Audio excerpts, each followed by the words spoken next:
And it's a very good marketing campaign for Sober January. You got Chris Kirk, now sober, wins. Grayson Murray, now sober. He ends up winning. So who's not drinking this week? Let's go with that guy. And I was wasted yesterday. Mayo Experience. Mayo Experience. Mayo Experience. Mayo Experience.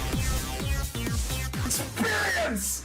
Welcome to the Pat Mayo Experience. American Express picks, bets, one and done, plus a Sony Open recap. So you good people out there, smash the like to the episode and sub to Mayo Media Network. Additionally, what I need you to do is subscribe to the Mayo Media newsletter. It's completely free. It's down in the description. If you're just watching this somewhere else, go to Substack, Mayo Media Network. You can find it that way as well. That is where my column is going to live every single week for the foreseeable future. I even put a quick look out for the quick preview for the American Express out there already. But I need your help sharing it around only because people don't know where to find it now because it's in there. It's not super SEO friendly when it's in the Substack newsletter, but that's where it's going to live. For the moment, it'll get sent directly to you. And again, it's completely free. Geoff Fienberg on the line with me.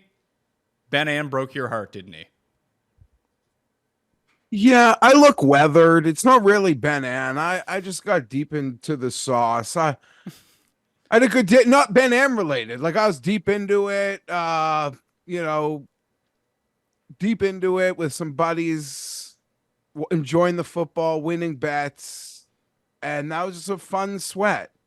But 2 second places to start the year with Ben Ann and Sahith is like a kick in the nuts because I feel like I could have seen them both winning. Like they both left it out there. And I don't know. I feel like there's a moment on an overnight past the first round where I had three guys who were the favorites in Davis, On, and Kirk. But then there was a moment where I hated myself because I swear On was my final pick. I reluctantly made him my one and done, but less so reluctant. I reluctantly bet him, and that was over Keegan. And that decision was nothing to do with odds. Like I never bet Keegan. Why start now? So I was hating myself on so many fronts, and then Grayson takes it. I don't know. That was a big kick in the nuts because I saw so many people had On, so many people had Keegan. I don't know. Usually we're deeper into the year before, get face planted that hard in golf, but I know you won big, so congrats. Thank you. And I'll review it with Tambo on the DraftKings show on Tuesday. I won the $5 on DraftKings, which was really nice. I saw that the lineup would have come in second in the Big 20 for $15,000, but I wasn't going to play 35 lineups into the $20, so I don't ever get rattled about things like that. But it wasn't just me. I ended up winning, was it $5,700? That's tax-free American money. So in Canadian dollars, that's $7,500 or something like that, tax-free, which is always really nice. But Sam, viewer of the show, ended up winning the Big 250 he was in for 750, three lineups in the 250, won $20K. That's amazing. Paul's buddy and viewer of the show, Maddie, ended up playing a $25 20-person to make the cut parlay. How much did he win, Fuck Paul? Off. 32 grand. 32 grand. What? So, shout out, Maddie. It's amazing. What? Oh, 20? That is crazy. Good for everybody. I might have sounded somber when I congratulated you because I said people are going to think I'm not actually happy. I'm happy. When people win, I'm happy. Doing this for fun. Stakes are low early in the year. I'm not going to whatever. But after Ben On missed the putt, Pat, I irresponsibly tripled down on the Rams plus the points. See, and we got a gift with that too, because I don't feel like the Rams should have covered that game. But more on that on the Spread Pick show. I know, but that's what Pizzola tells you exactly what not to do. Just be of the emotional. I'm trying not to bet on a Monday morning emotionally, but after that golf tournament ended, I made an emotional bet. So I guess I'm happy that came through. But yeah, credit all you guys, big winners, and Tambo hit another ticket. You guys bringing home the American monies. Yeah, Paul came top and you 10 were in the nuts. PME Open. You were in the nuts. No playoff result changed your result. You were just watching that like, as us Keegan and on folk were, thinking we're in trouble. This Grayson hits the palm tree on one drive. He gets a great lie on a drop on the other 18. Like, oh my God. When I relive it, I get a little annoyed.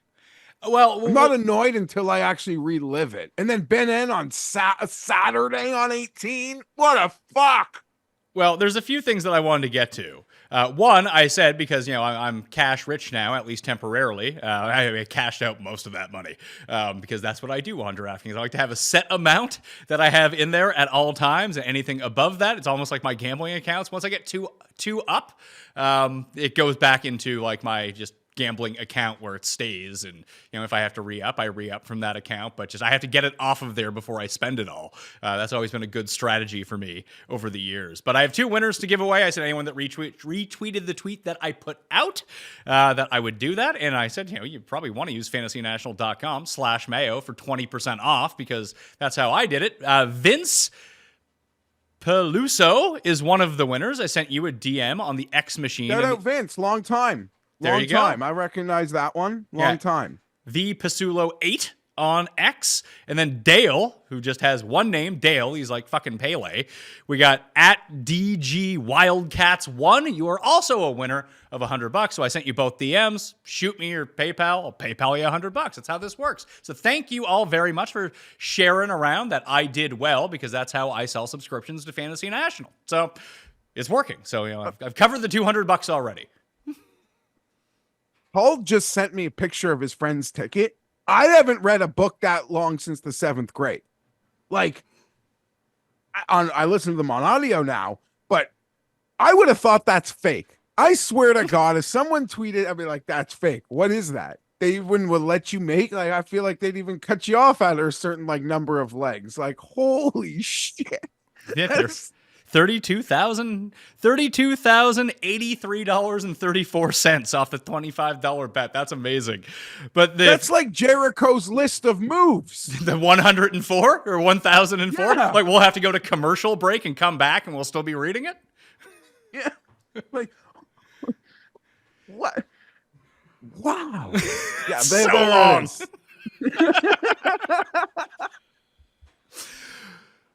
How much, Paul? I don't recall who finished at -2 and who finished at -3 as the cut came along, but I assume that he got this win because Poston missed that putt on the 36th hole. It was what, Damon?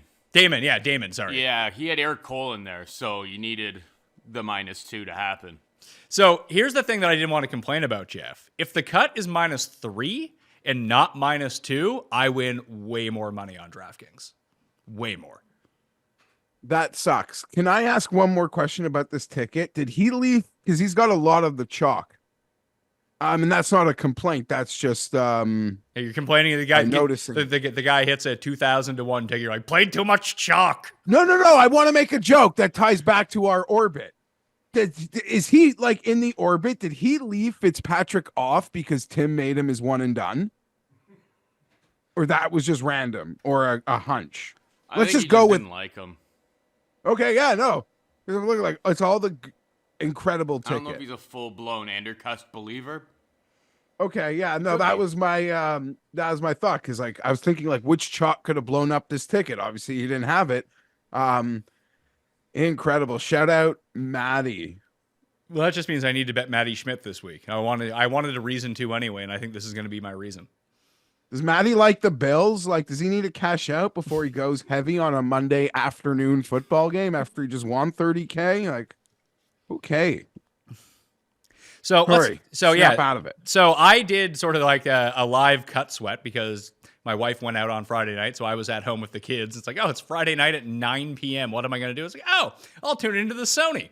And then they go off air. I'm just like, everything just started breaking right for me. I needed, because I thought it was going to be -3. I think Data Golf had it set at -3, like 90% or something like that, because number 9 and number 18 are the 2 easiest holes on the course. You can make eagle, you can make birdie at over a 50% clip. So if that had just gone through and people had done that, the people coming down the stretch, the cut would have been -3. So I was tweeting it out. Rose ends up saving his ass, making a 15-foot par putt on 17, then making the birdie out of the bunker on like an 11-footer. So I was like, oh, this is just, things are just absolutely breaking exactly how I need them to break. But then to get to -3, and then Damon gets to 18. He has 4 feet to push the cut. So he eliminates like Connors and Eric Cole and a lot of like the big chalk on DraftKings. And it's just, I had none of them. None of these guys at -2, I didn't have any of them. At least I don't think I did. None of the big ones in my bigger lineups, at least, anyways. And Damon just pushes it. And I saw him take to Twitter the next morning and be like, yeah, everyone owes me a few beers on this one. Do you think he intentionally missed the putt, Geoff? No, I don't. Meaning, but I don't. No, I don't even think that. But I think those guys, they're so jokes and they care about everything that they walk around the locker room like they'll tell guys to their face that you owe me like $4K. Like I just let you play the weekend. Like pay the fuck up. As a joke. So that's what happened in the cut sweat. I had a lot of fun putting it out. And just the one thing I will say to people, now I appreciate that you're engaged with me when I'm going through this, but like I'm clearly following along with everything that's going on. You don't need to update me on older tweets of what's happening because I'm doing it all in real time in terms of a thread. Like, yeah, I know that Alex Smalley like fucked off and like I put that out in the ether. I know that he had a 60-foot putt for eagle. Like I put that out in the ether. You don't also need to tell me that at the same time. But, you know, people get excited, Geoff. So I can't complain. They're too much. excited. They like engaging with, I don't know. That's like part of like doing something that's actually getting engaged with. Like that's part of it, right? Yeah. Like, you know what I'm trying to say, but that's just part of it. And I'm sure the engagement. Most people are just enjoying it. I'm sure that the engagement just helps out the visibility too. I just want to throw that out there. So we go to the weekend. I thought I was sitting pretty good because I think Ben Am was the betting favorite going into the weekend, and then it was Chris Kirk and Cam Davis, 2 guys that I had. Chris Kirk, I don't know what happened to his magic putter, but it went away. I think he was like 3rd in approach for the week, and he lost around the greens like 3 strokes, lost 3 strokes on the green. I'm sure most of them came on Sunday. And I took a look at the board because there were 7 guys within, I think it was 7 strokes of the lead, like everyone who had made the cut. And some of these odds were crazy. I ended up re-upping on Nick Taylor with a top 5 each way. I knew I should have done the top 10 at 275 to 1. He ended up coming in 7th.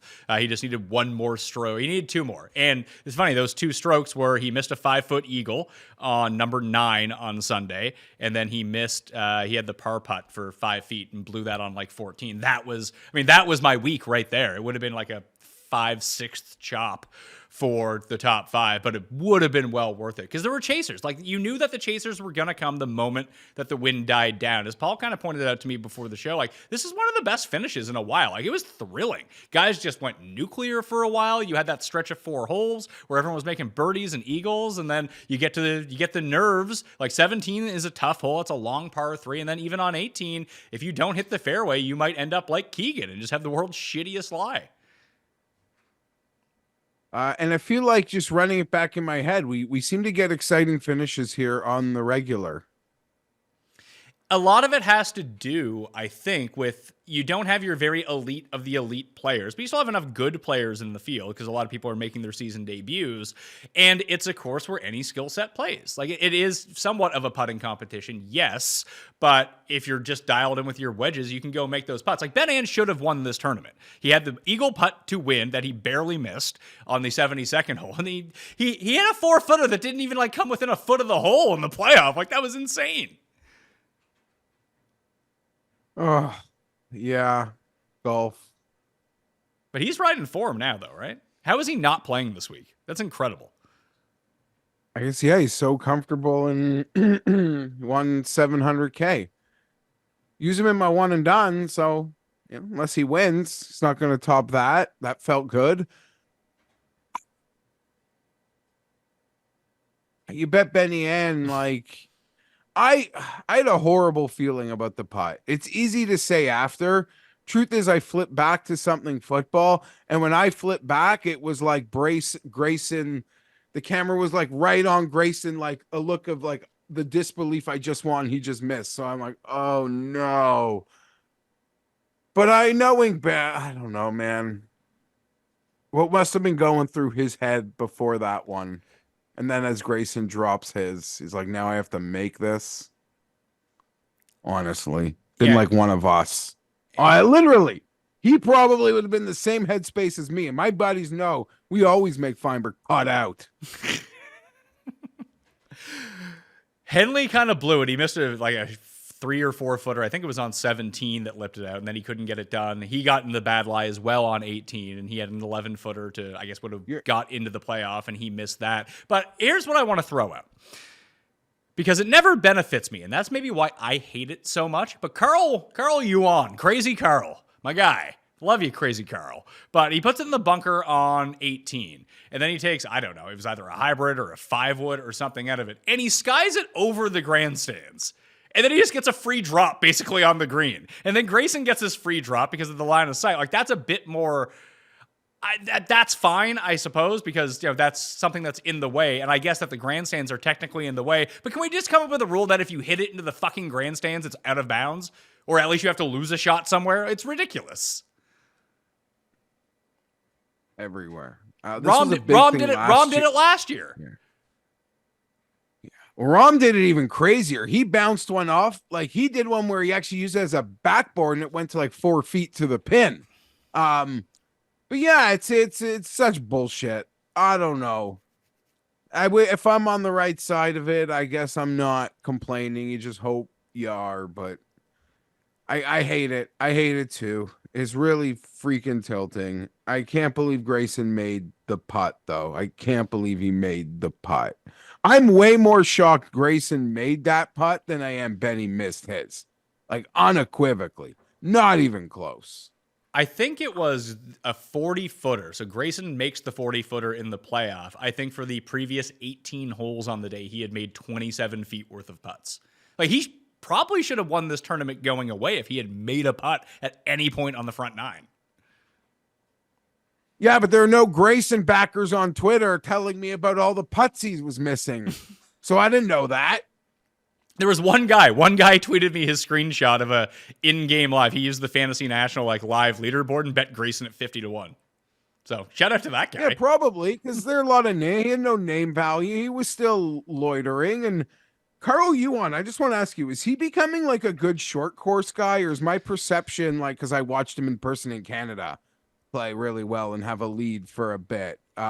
Did he? I feel like his name's been popping up a lot more. Are you? I mean, I can't recall what he did in Canada, but is it a chance that you're not confusing him with CT Pan? I don't want to do this, but maybe, because in Canada, I called Brandon Wu, Dylan Wu. I knew right away I made a mistake. So I think you might be onto something with this. He was 18th in Canada. Pan was 2nd or 3rd, or he was 3rd in Canada. He tied with Hatton. He missed the playoff by a stroke or 2. But yeah, he was T18 in Canada. He was 4th in Bermuda, a shorter course. Like, I mean, he's also like not good sometimes too, so that kind of goes with it. But he won like not 3, good. like in his previous, like last year was his rookie year.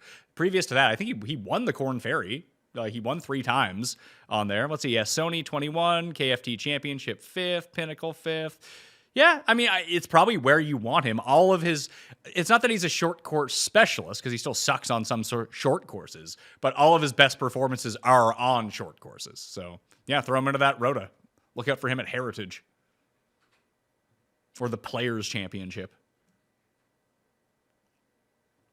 Is Henley cursed? He won this tournament in his rookie season. I think it was like 2013, 2014. And it feels like he has a chance to win it every single year and then gags it at the end. that seems accurate. What I honestly looked right through him this week. It was like 20-1, 22-1 last week. I mean, 22, yeah. Yeah.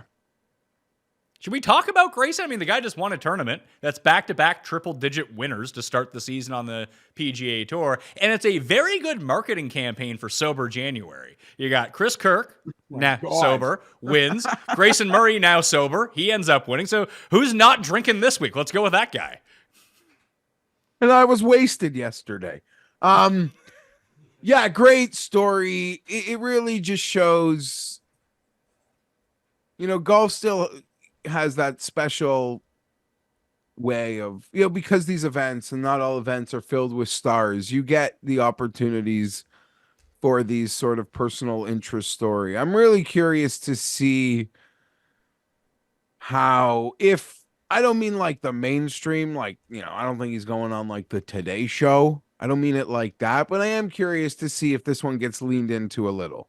Because Kirk's Ooh. did last year, and this one was this was a lot, right? Like Grayson was a loaded gun in many ways. Like, I don't know whether that pun intended or no pun intended, but there was a lot there, and he was a whipping boy, and he was the butt of jokes. And even, was it in Canada last year where Rory, he was sort of like, at a tour meeting, he's speaking, when he says something, he's kind of talking on behalf of the have-nots.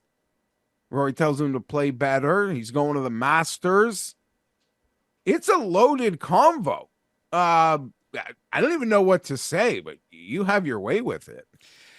I doubt, because of what happened. If people don't know what happened with Grayson, I mean, I barely remember at this point, but I'm pretty sure he was just DMing a minor or something like that on Instagram like 4 years ago or something. Isn't that what happened?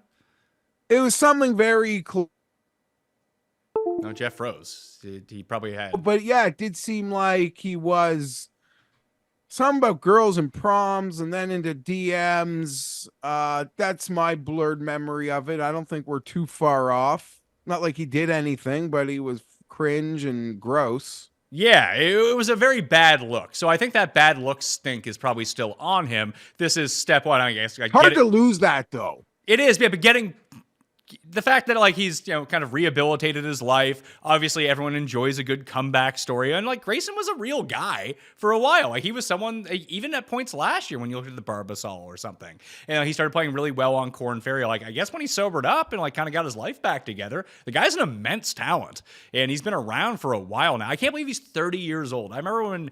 Wow. When Fan Vice started, that's when I met Raza. So Raza and I were doing a show for Fan Vice, and we always had the Grayson Murray rule on DraftKings. This must have been in 2015, 2016, whenever it was. So that, I guess that's 8 years ago. So dude was like 22 at the time, and that's when all this stuff happened. Everyone hated Grayson Murray, but you always got the Grayson discount because no one wanted to play him because they hated his guts so much that he was always like a great DraftKings play. So it's funny how much stuff changes over the course of 8 years, but listen, it could be a very good redemption story, but he's got to stay on the straight and narrow and just not be an asshole kind of thing. Yeah, 100%. And to see that he's, he's doing well. He's got a fiance. This is just absolutely lovely. He's going to the Masters. He's top 50 in the world. And full credit to him for because we've seen a lot of guys like find bottom in golf and embarrass themselves and really never even come close to anything like this. If this happened in like July, Pat, it would be a bit of news. Like ESPN would find a way to talk about it, but it's the playoffs and, it's the Cowboys. There's just no air for it, even in like the sports landscape, that I don't know that's going to crack anything, but we know. And good for him. If he wins again, that'd be crazy. Yes, I can see him winning again somewhere this year because it's not like just because he's top 50 in the world that he's like, well, I'm playing the majors and all the elevated events and I'm not playing Bunny Ranch and those types of places. Like we're going to see him at some of these scrub tournaments, Valspar. Yeah, I know. I mean, like if he actually like can elevate himself, then like the love to glom on to the story. Sure. I think Kirk, that's all I meant. Yeah, he could totally win again. There's a bunch of jabroni fields. Why wouldn't a guy like this be in Mexico? Just, paycheck. Well, who knows now if he's in majors, what a schedule changes. But that's a lovely part about getting the win. Like your life changes in the sense that like you can plan a vacation now. Like you can set a schedule and decide where and when you want to play. And with that, you can do other things to make your life way more normal. I would tend to agree. And listen, he had his card before, and then he ended up losing it. And now he's rallied back, and he's got it back again. So here we go. Let's get into the American Express. You sent me something this weekend about, is it Farmers Insurance is pulling out of Torrey Pines after this year? Yes. Yes, Pat. Okay. Yeah, you got my juices going with that. Another one goes down. RBC 1-year deals left on both, Pat. There have been no words. It is not looking. That's the next one people are looking at for a bad. You're going to see a tweet and everyone's going to be like, oh shit, trouble. Do you think that's the reason that the field this week is so good? Protect a sponsor? I don't know why. Maybe it's location. Don't Xander and Pat always sort of come out here? Yeah, maybe it's not significantly better than it's been the past few years because Scheffler normally plays this. You got the big three with Scheffler, Cantley, and Xander. JT is making his season debut, but that's more circumstantial because he wasn't in the tournament. Different orbit. Yeah, he wasn't in the Tournament of Champions, so he wasn't going to play Sony. So this is very logical. But we're getting this is the first time Lowry's ever skipped the Middle East swing on the DP World Tour. We probably should have talked about that too. We can in a second. So you're getting him. You're getting Sungjae and Tom Kim, Sam Burns, Finau, Day. It's a pretty good field. But Ricky normally plays it, so maybe it's not significantly better. But this one makes a lot of logical sense. If you're going to skip Sony, and with the way that the schedule sets up this year with Pebble being an elevated event, and then Phoenix being the week after, then Riv being the week after that I think that Torrey is the one that everyone's going to skip now, it sucks because I love that tournament. Yeah, it'll be interesting to see because without Rom and if you've lined Rory. it up where Torrey could be in an ugly spot, sure. As for Lowry, I feel like I saw something where remember a couple years ago Rory made a commit. I think he ended up winning Player of the Year despite not winning a major. He's I'm not doing Middle East anymore. He moved. It was early when he moved to Jupiter, but now he's moved back. I think full time. He's I'm gonna be a PGA Tour golfer this year. I think I saw something about Lowry on that, but Rory I don't know what to make of his appearance. But it feels like Rory always ends up doing Dubai and then Abu Dhabi and then maybe whatever the hell the other one is, and maybe he's only playing two. But he used to do it a lot deeper. Yeah, but he always. And then he finally started to show up to Torrey, right? Yeah, so he'd show up to Torrey somewhere... at the end of January, but he usually plays one or two of them. Did you watch what happened to him on 18? So I put it on. Maybe it must have been a minute after the tee shot went into the water. Yeah. But your boy Fleetwood gets his win. Tommy. Fleetwood gets a win. I wasn't invested in the tournament. I think that might have been the reason Ben Ann couldn't win. Because Fleetwood had your Mo for the day. My guy Thirsty. Yeah, my guy Max Thirsty Lawrence Mo, almost won. Yeah, Max Mo was just taken for anything connected to me in a golf standpoint. But yeah, just quickly back to the Farmers thing. I think it's a very bad sign if corporate America is realizing they don't need golf. A lot of these relationships that are dying were ones that were clearly started in the day of Tiger and were extended multiple times. And I don't know. I look at it like anyone sponsoring a golf tournament, it must just be a CEO who likes golf and wants to get out there. It's like an ego play. But maybe they're realizing I can just go to the golf event and play in someone else's pro-am. I'm not really sure, but it's a bad sign. These aren't, we know we have a lot of events. There's the one in Texas that was the Dean and DeLuca. There's a lot of events. It's okay. We're sort of used to sponsor changing, but staples are leaving the tour. Wells Fargo, Honda, Farmers. That can't be a coincidence. That cannot be a coincidence. Well, if you're a CEO and you don't want to spend the money getting your company name as a title sponsor, you can probably just join the American Express Pro-Am because we got a Pro-Am this week. Everyone gets 3 rounds, the 3-course rotation.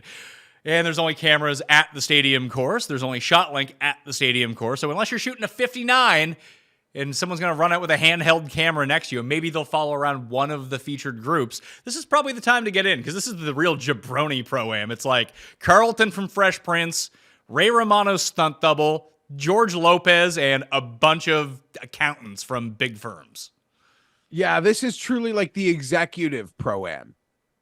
It's the executive pro-am. Like some big-time executives, like the head honchos get into Pebble Beach. But you're right. These are just a lot of the number crunchers at like Humana or Wyndham. You know, get to come here, and I'm sure that's lovely. What a lovely time. But we've long discussed it. It's probably the worst viewing experience of the year. It's almost like you can set it and forget it with your bets. Although I think you can sometimes, like the Ted Potter Jr. Was that no? That was Pebble. That was Pebble. But you do But have you can get huge live numbers because like a books and some of the books will be so lost, and there's some lesser names that could be making a move, and you could relate where they are on a course or what they got coming. Like you could catch a huge number on a player with little name value to take you into Sunday or something. So, if you have any inkling about people leaving for Live, this might be the one to go do it. Rahm has won it twice. Hudson Swafford has won it twice. Yes, he went to Live. And then in between, you have like an Andrew Landry. Like in 2019, this is the site of Tim pretending like he called Adam Long to win this tournament, despite not knowing who he was. So we've seen that Landry. That was probably my biggest like number win ever. That was like, 200 odds. That was longest. Yeah. So 2020 200-1 Andrew Landry, 600-1 for Adam Long, beating Phil and Hadwin in the playoff in 2019. And Swafford was triple digits as well. The second time that he ended up winning. As John Rahm has once famously put this is a fucking putting contest. That's all it is. And if you can attack from proximity beyond 200 yards and generate a bunch of eagle opportunities and just not put yourself into shitty situations at the stadium course, because that's essentially what this tournament comes down to. So the potential, it's funny because you do have the double with Rahm, but other than that, like favorites have not been all that great here. You have your long shots. Siwoo got his win. I think he was 40-1 when we hit Duffner. I mean, I spoke about this on the research show, but the only reason that I had so much money on Danny Willett to win the Masters in 2016 is because Duffner beat Lingmerth in the playoff here, chipping it off the rocks, and I had so much money in my account. I was like, sure, let's throw $100 on Willett. Why not? Yeah, that's great. When you hit the few, you made the bet. You're just leaving some of our Duffner chips on the casino floor. And they land on Danny Willett, triple dig. Oh, great memory. You're absolutely right. Like we probably would have been on Willett anyway, but the fact that it was such a big payday was we hit the winner, and he probably won in Europe. And isn't what's in Europe this week the Masters crossover one, or that? I mean, that's a joke, but it's that event, isn't it? It is. It's the Omega Masters, I believe, or at least that's what it used to be. I actually have no idea. I listen. You can tune into DP World Tour picks and bets with Tom and Sky on Mayo Media Network. I believe that comes out on Monday evenings. At least it will for the foreseeable future. But I have no idea. I just have not been. Let's see here. The Hero Dubai Desert Classic. So yeah, it used to be the Omega Desert Classic in Dubai. Brian Harmon is playing in that. And he played in Hawaii last week. Tyrrell Hatton is going over there. Cam Young is over there. You get some Ryan Fox. Adam Scott is playing. My guy. That's a pay to play, right? That's a pay to play. Is it? So they like that. Yeah. And you got some live guys as well, like Neiman's in the field. Who else here? That's pretty good. It's not a better field than the American Express, but it's a pretty damn good field at that. Alex Fitzpatrick, he's playing. Fake Richard Manziel, Johnny Manziel's brother, Sharma. So we got some guys over there. Last year's winner was Tommy Fleetwood. Rory won last year. Rory has been very good at this tournament over the years. But yeah, in back-to-back years, Willett won this, then he won the Masters, then Sergio won this, then Sergio won the Masters. And then we were like, oh, Haotong's going to win the Masters. And then he did not win the Masters. I remember Cuss picked him to win the Masters that year. He didn't know who he was. It's like, yeah, but he won that tournament that all the winners win. Olesen looks, just looking at recent form and course history at this course, Olesen looks like a good bet. I don't know what his odds are. He played well last week, I believe, or I just saw a shot of his go viral. I'm not sure. He was 8th last week. Yeah, I'm not betting it. Well, I don't think I'm betting it. Maybe Moronk as well. I mean, this seems like I'll just bet Moronk and Thirsty Lawrence and be on my way and wait for those guys to come over to the PGA Tour. But let's get into the American Express in general. Like I said, it's a 3-course rotation, heavy on putting. Small greens at 2 of the courses. So I put in the list in the newsletter of the smallest greens on the PGA Tour. Pebble, 3,500 square feet is the smallest, but the La Quinta is 4,700. That is 6th smallest. And then PGA West, the stadium course, the Pete Dye course, is 5,000. That is 6th smallest, 6th and 7th smallest on the PGA Tour. The Nicklaus ones are pretty big, and all 4 of the par 5s at the Nicklaus course have an eagle rate over 4%. So you can make up a lot of strokes there, but I think people get confused thinking that the stadium course is harder. It is harder because you can make some giant numbers at the stadium course. But by and large, it's also quite easy. Like the low scores at all 3 courses are super low. It's just you don't really see like 79s happen at the Nicklaus course, where if you hit it into one of those like death bunkers and there's a bunch of water at the stadium course. But if you're just playing good golf, you can pick that place apart. We saw Si Woo do it the year that he won, and he was just like, I am firing at every pin and making everything. I just remember, to me, it's just the memories of the big numbers at the stadium course. Like you'll see, but guys still go super low there. It's almost, this could be a bad example, but from a scoring standpoint, it's kind of like the players at times. Because if you're in your spots, you still can crush it. Shoot a 63. Oh yeah, for sure. I have the note. It's going to be in the column later. I already wrote it up. But yeah, since 2020, the field has made birdie or better at the stadium course 27% of the time when they find the fairway. That's insane. Like as a whole course. And it's a less than driver course because there's forced layups because it's the Pete Dye course. So you can make a ton of birdies. This is somewhere where I can't believe Hunter Mahan never won here, but this would be the type of course where I just want guys who fire at pins. Hit fairways, fire at pins. That's all I want. Yeah, I mean, I don't think anyone's doing anything else. You got to be really out of position here to not be just trying to pin stock. Would tend to agree. It's a pro-am. Like it's... You know, I always enjoy rounds are going to be long enough. I always enjoy. I can't remember if this pro-am goes into Sunday. I don't believe it does. I think it concludes after the 3 rounds. But like when you watch on Saturday, and most of the better players will in like the rota of courses will play the stadium course on Saturday because that's the preferred TV window to actually get some of the names that you know into the broadcast. But it's going to be like up against football, so no one's going to care anyway.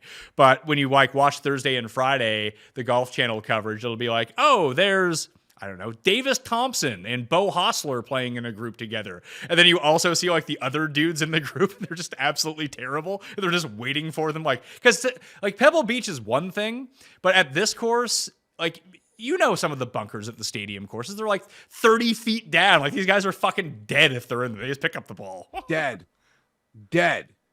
You're going bunk to bunk too. Yeah. You want to talk about the top odds? We can. I'm not here for any of them, but like I said, if someone wanted to set it and forget it and tune in Sunday, see one of their elites there, good luck. Scheffler's 5.5, Cantlay's 9, Xander's 9. If I had a preference, I'd probably bet Cantlay, but I'm not going to do that. Out of those 3, I like Cantlay the best. But that's me. It is a goddamn putting contest, so I could see how you would break it down between those 3, as simple as that. I guess that would give some people pause who would be tempted to play Scheffler versus this field, is that it's a putting contest, but he could hit to 3 feet on these greens. Sure, yeah, but the problem... In pro-am, in accountant conditions, with accountant pin placements, he could hit to 3 feet all day, every day. For sure, but then he might miss half those putts. Maybe. But nah. Just my exposure still early in the year isn't high enough to even want to consider one of these guys. And I just don't. I'd rather try to find a long shot.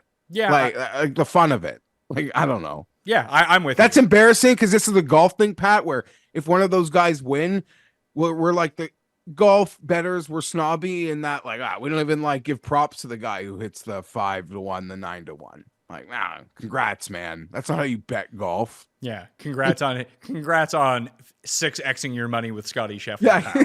exactly. Well, I have no money. I don't want to give you props for 6xing yours. Yeah, like Scheffler could win here. He's played here a bunch of times. His best performance is third. That was 4 years ago. I mean, these are the types of greens that we like, that they're basically very similar to the ones that we see in Phoenix, where obviously he can putt there, no problem. It's just, I think more of the field is in play this week, as we've seen based on some of the long odds over the years, that someone with a hotter putter is just going to catch him. I think all things being equal, Cantlay has lingered around this course. Xander made an albatross in the final round last year. He shot a 62 and ended up coming in third, but he was kind of out of it. He was coming off of injury at that time too, and we didn't really know where his head was at. So let's jump down a little bit. So those are the big three. I have no interest in betting any of those guys. Thomas is 18-1, which I thought was a pretty unfair number. Then you have Sungjae at 22, Min Woo seeing for the first time at 25, Tom Kim at 28, and Jason Day at 30-1. Fun fact about Jason Day, Geoff, he is Tim's one and done pick this week. See if Tim can get off the mat after miscutting with Matty Fitzpatrick. Yeah, I fucked up, by week. the way. I picked Chris Kirk on the show, but in the newsletter, like the cheat sheet, I wrote down Justin Rose for some reason. So it's actually Chris Kirk that I've gone through, not Justin Rose. So you still have me by like $900,000. No, that's a good correction. I remember you picking Kirk. Not that I would have remembered in 2 weeks from now, but I do remember you picked Kirk right in front of me. I've seen Thomas as high as 25 at Phillip Rivers. I'm sure he's super motivated to get going and have a bang. So that's one I could look at. Sungjae seems like he's pretty popular. I like Sungjae. Tom Kim would probably be my guy. Yeah, Tom Kim, Min Woo, and Sungjae would be my three guys that I'd be looking at here in this range. Like, I actually don't mind Day. I think Day could play really well here, but it'd be those three because of the odds where I'd be gravitating towards. I'm not going to bet all three of them, so I have to figure that part out. Maybe we can talk that through, but that's where I would want to be, I think.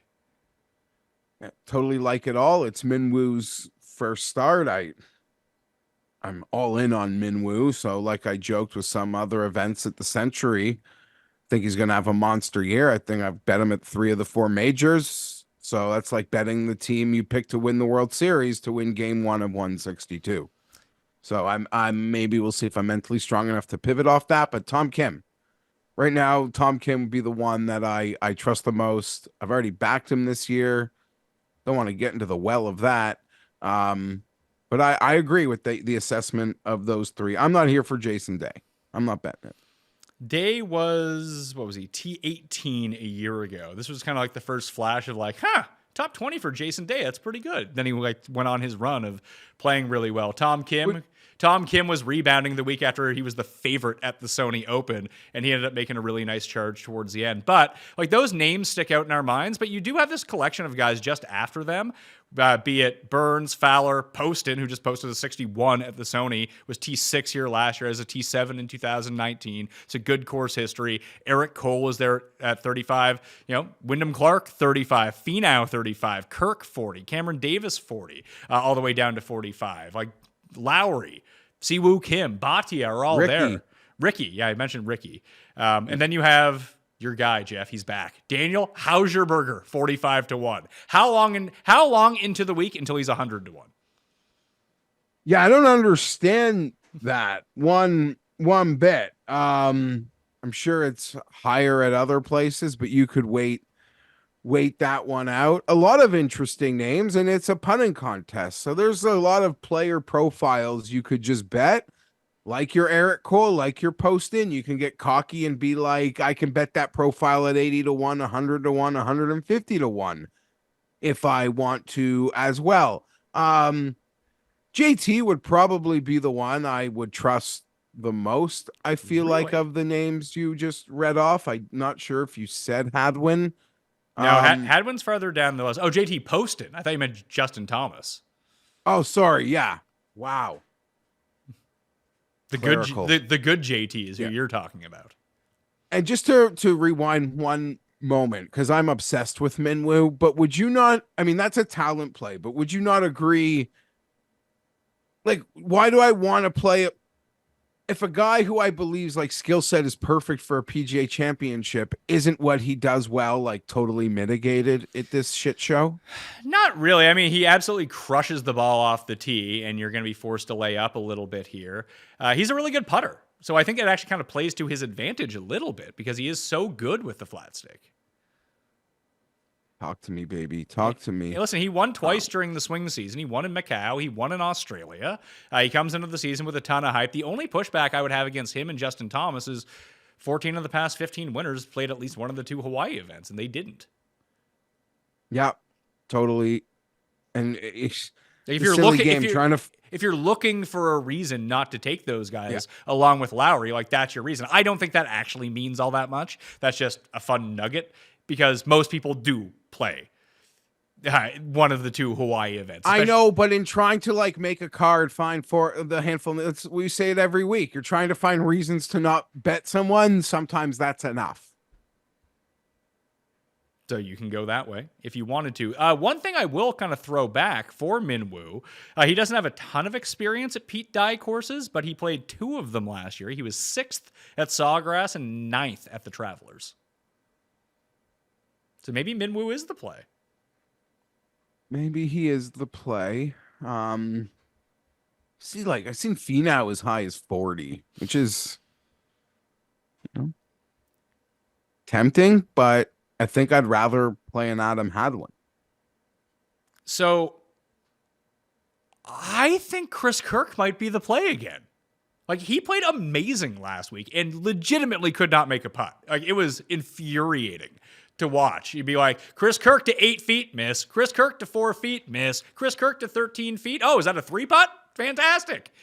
If he can just turn the putter back, and this has been, like, the Sony's been a good course for Chris Kirk over the years. The putter couldn't comply, but he's obviously still in good form. And now you're getting an even better, and it's albeit a stronger field this week, but you're still getting a really good number on him. I was there last week. It probably wouldn't take much to talk me back into it. I see a 55 on Kirk at places. Burger's down to 60 there already. Do you think I think the Burger will be above 100-1 by the time like Tuesday night rolls around? Yeah, I agree. And what's funny is you took a lot of heat for the Will Zalatoris thing last week. I know I saw him as high as 80, maybe even higher in some places before last week actually went off. He closed at 125-1 in some places. And so, yes, you were wrong at the Open last week, but you were just a week early because he opened 100 today. Well, when you don't play well, that happens. Do you have interest in Siwoo? Or even, like, Wyndham Clark? I ran the modeling, and it likes Wyndham Clark the best of any player. I could see that. You mentioned the Liv thing. There's Liv rumors he's joining John Rahm's team, Pat. So really? I did not hear that. Yeah, that's a rumor. It's been an early groggy morning. I'm not sure if that comes from something that's actually respected or credible, but that I saw was sort of out there in our orbit. So there's that tie-in to winners, future Live players have enjoyed success here. I feel like my card's going to be a mixture of guys who totally can't putt at all and just elite putters like a Hadwin or McCarthy or something like that. Do you buy into all desert golf is basically the same and there are guys that just play well in the desert? I don't believe that all desert golf is the same. That's fair. But I don't believe, I feel like there's different kinds of desert courses and there's different kinds of native area on the courses, on different desert courses. The only reason I point this out is because I do see some similarities, not necessarily in how the course is shaped or set up or whatever it might be, but just a lot of similar names tend to play both, not so much in Phoenix, because that's always a better field. Although the guys that play well in Phoenix do tend to play well here, but between Vegas for the Shriners in this event.